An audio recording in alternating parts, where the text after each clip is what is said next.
শুনে রাখো, এই খবরটা শুধু আমেরিকা রাশিয়ার নয়, এবার সরাসরি ভারতের নাম জড়িয়ে গেছে।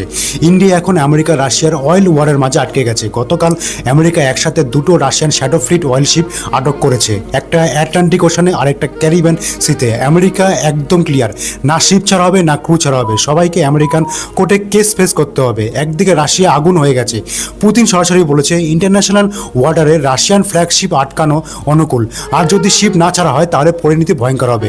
এখানেই থামেননি, রাশিয়ান এক মন্ত্রী প্রকাশ্যে বলে দিয়েছে আমাদের উচিত আমেরিকার কিছু শিপ উড়িয়ে দেওয়া। এটা শুধু হুমকি নয়, কারণ ইউক্রেনে থাকা আমেরিকার এক কোম্পানিকে রাশিয়া ইতিমধ্যে উড়িয়ে দিয়েছে। এখন ভাবুন পরিস্থিতি কতটা সিরিয়াস। একদিকে রাশিয়া নিউক্লিয়ার পেলোড বহনকারী সাবমেরিন ভেনেজুয়েলার দিকে অগ্রসর হচ্ছে, অন্যদিকে সেখানে আগে ঘাঁটি মেরে বসে আছে আমেরিকা। দুটো শক্তি যদি মুখোমুখি হয় তখন বিশ্ব কোথায় গিয়ে দাঁড়াবে একবার কল্পনা করো। আর ভারতের কথা, আমেরিকা যে শিপের ক্রুগুলো ধরেছে তার মধ্যে 2জন রাশিয়ান, 17 জন ইউক্রেনিয়ান আর 3 জন ভারতীয় নাগরিক ছিল। এবং সেখানেই শেষ নয়, চীনও চুপ করে নেই। চীন নিজের শিপগুলোকে রেডি করতে শুরু করেছে, টার্গেট একটাই আমেরিকা। কিন্তু চীন কেন নামছে এই খেলায় সেটা আমি পরের ভিডিওতে জানাবো।